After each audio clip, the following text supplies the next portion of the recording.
Bismillahirrahmanirrahim. Alhamdulillah. Hamdan katsiran tayyiban mubarakan fih.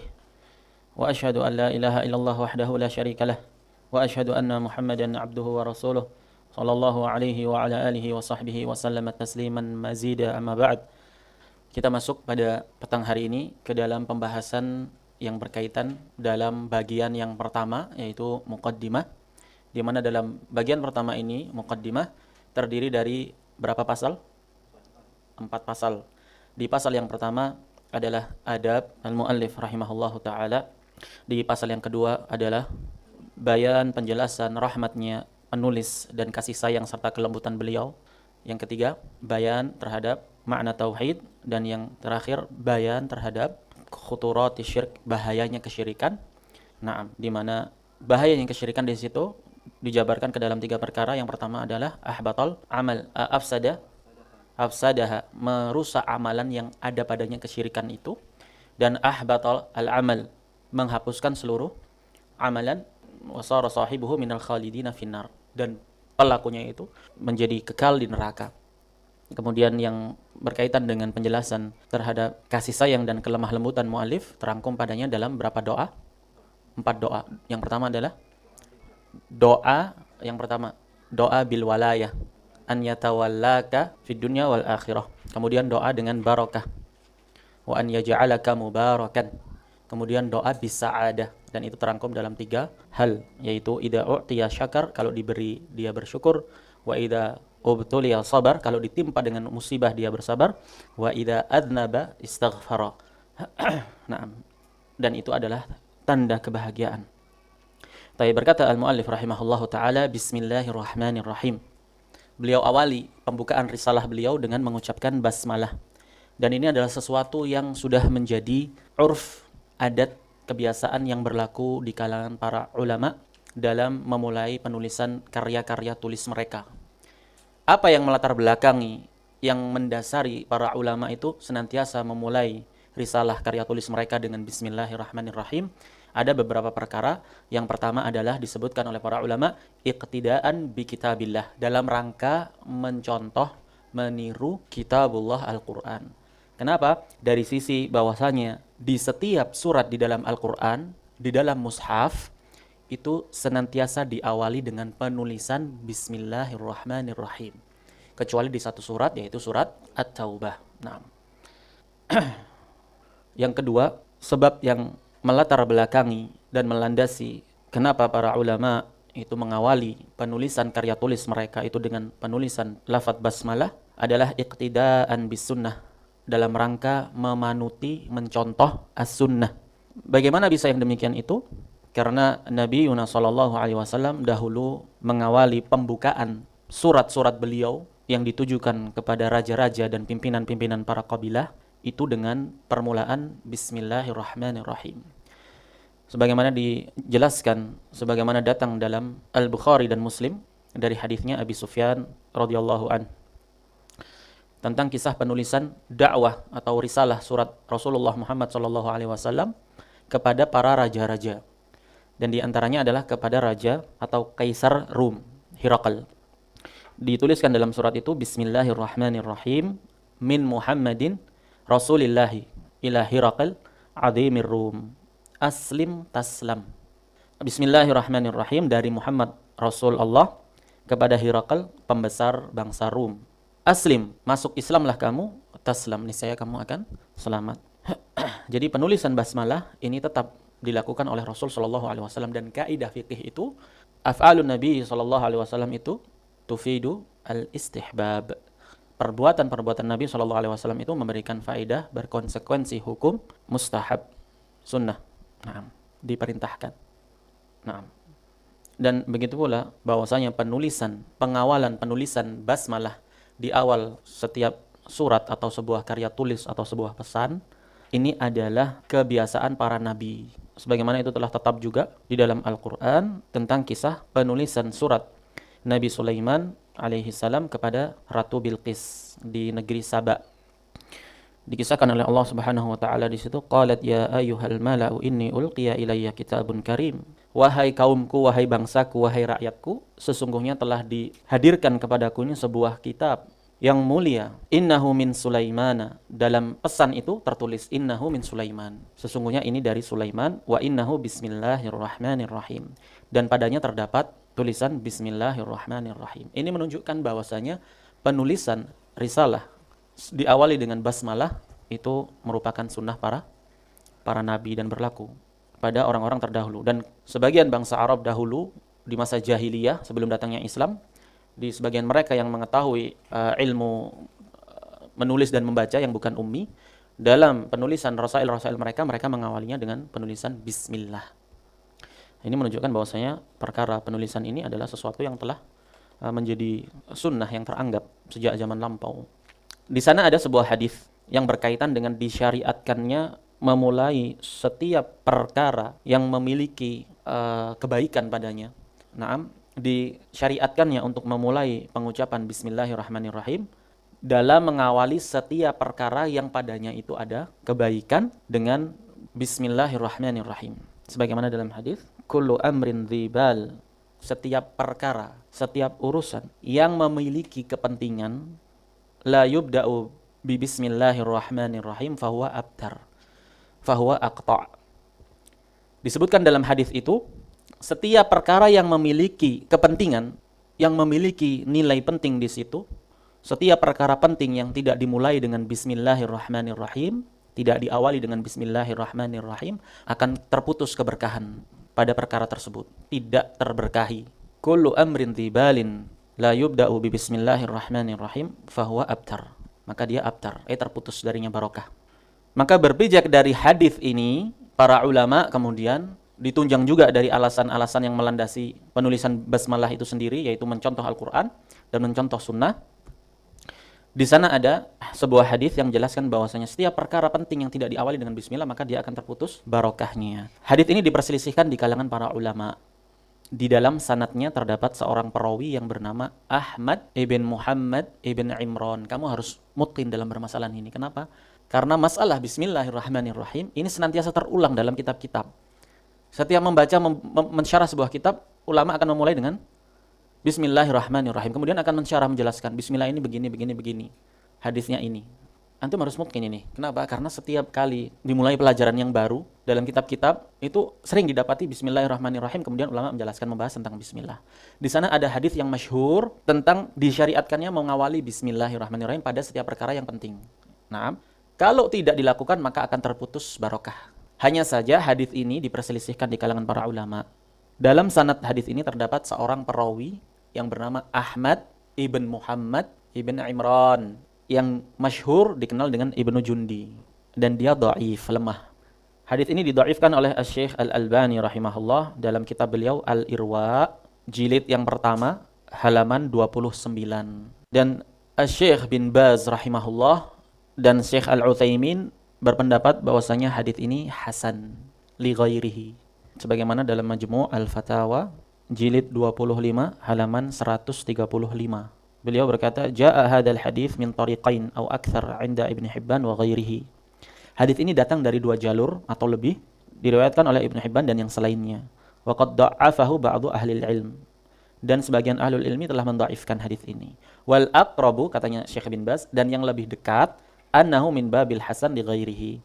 Hadis ini hasan li ghairihi. Majmu' Al-Fatawa jilid 25 halaman 135.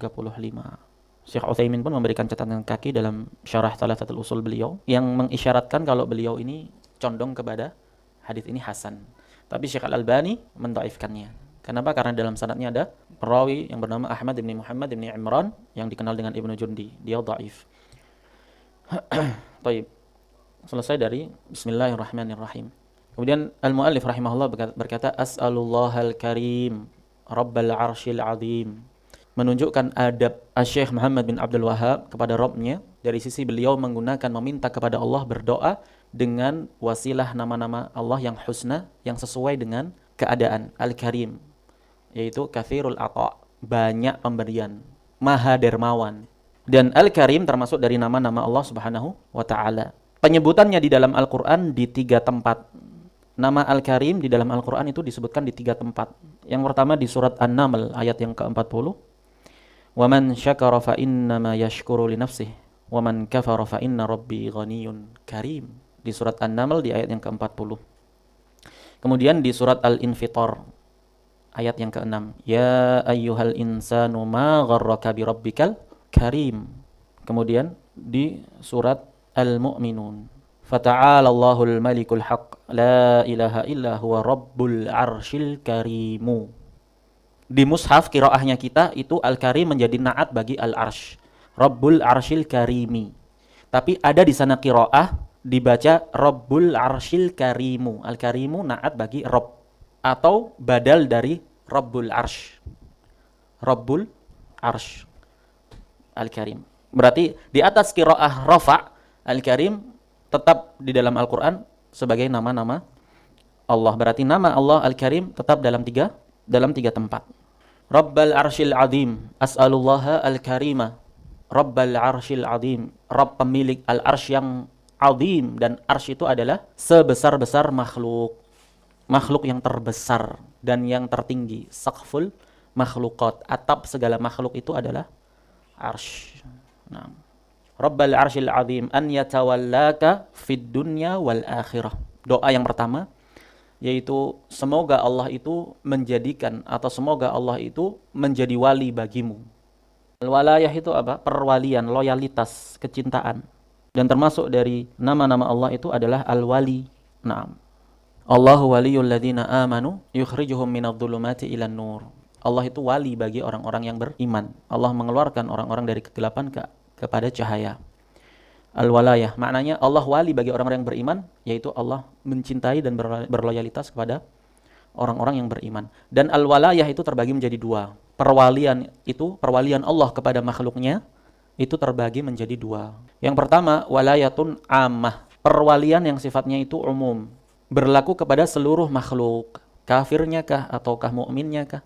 Maknanya apa perwalian umum kepada seluruh makhluk itu? Yaitu tadbir, pengaturan Allah terhadap segala urusan makhluk, baik itu mukmin atau kafir, tidak bisa lepas dari pengaturan Allah. Kemudian termasuk dari perwalian Allah yang umum adalah Allah turunkan kitabnya, menjelaskan hukum-hukumnya. Allah utus nabinya, membawa perintah dan larangan kepada umat manusia, makhluk, baik itu kafir atau mukmin. Dan walayatun ammah ini terbagi juga menjadi dua. Al-walayah tadi terbagi menjadi berapa? Menjadi dua, ammah dan khassah. Yang ammah terbagi lagi menjadi dua, yaitu fid dunya dan fil akhirah. Perwalian Allah kepada seluruh makhluknya di dunia seperti apa? Seperti irsalur rusul, Allah utus rasul, tidak dibiarkan begitu saja tanpa bimbingan, tanpa apa, tapi Allah utus para rasul untuk membimbing umat manusia di dunia. Irsalur rusul, Allah turunkan kitab di dunia, menunjukkan perwalian Allah, bentuk loyalitas Allah kepada seluruh makhluknya. Coba nggak diturunkan rasul, tidak diturunkan kitab, dalam kegelapan kita hidup tanpa bimbingan, tanpa aturan. Nah, hanya saja ada yang menerima, ada yang tidak. Nah, itu bentuk perwalian umum di dunia, berlaku untuk kafirnya maupun mukminnya. Kemudian yang kedua, perwalian umum di akhirat, dari sisi bahwasanya Allah memberikan pahala atas apa yang mereka amalkan, dan Allah juga menghukum jika Allah kehendaki atas apa yang mereka lakukan dari amalan-amalan kejelekan.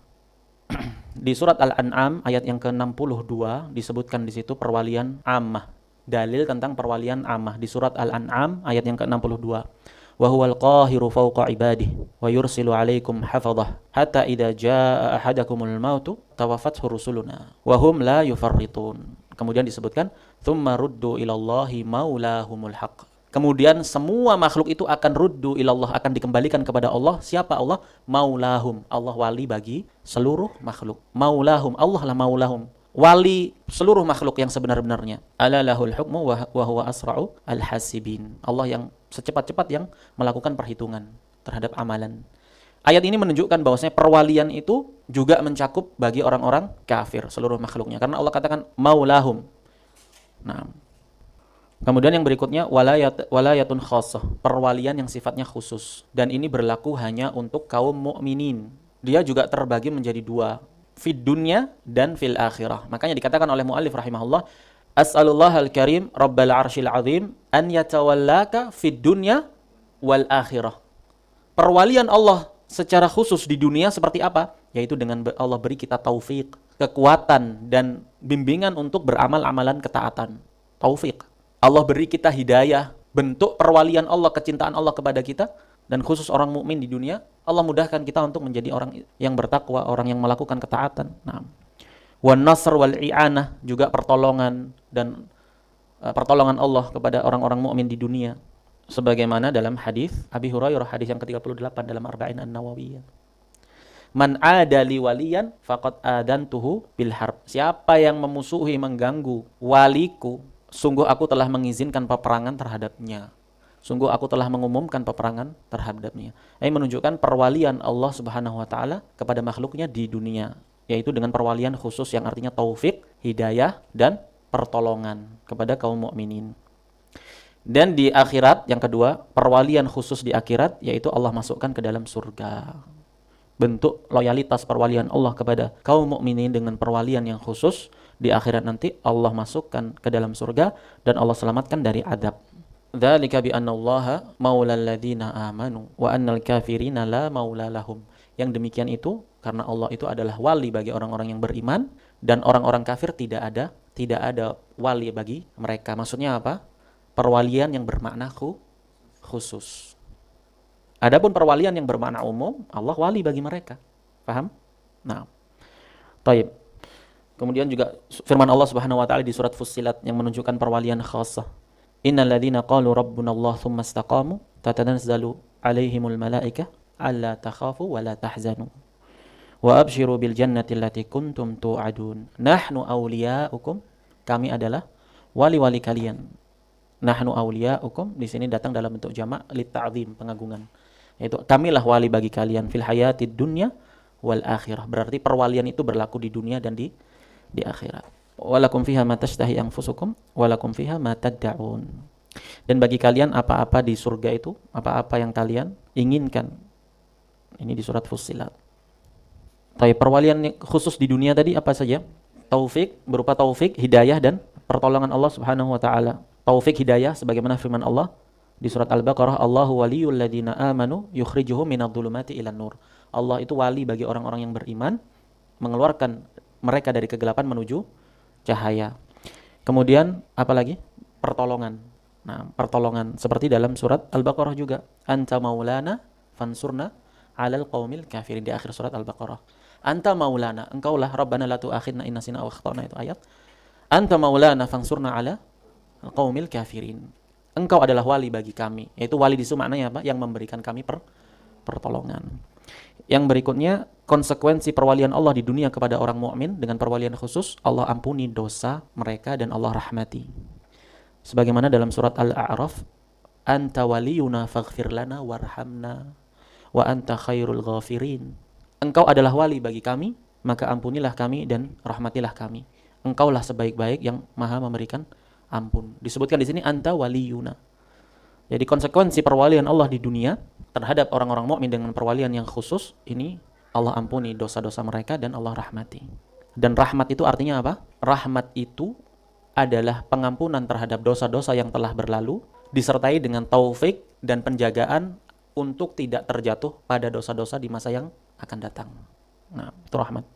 Kemudian yang di akhirat tadi apa? Masuknya ke dalam surga.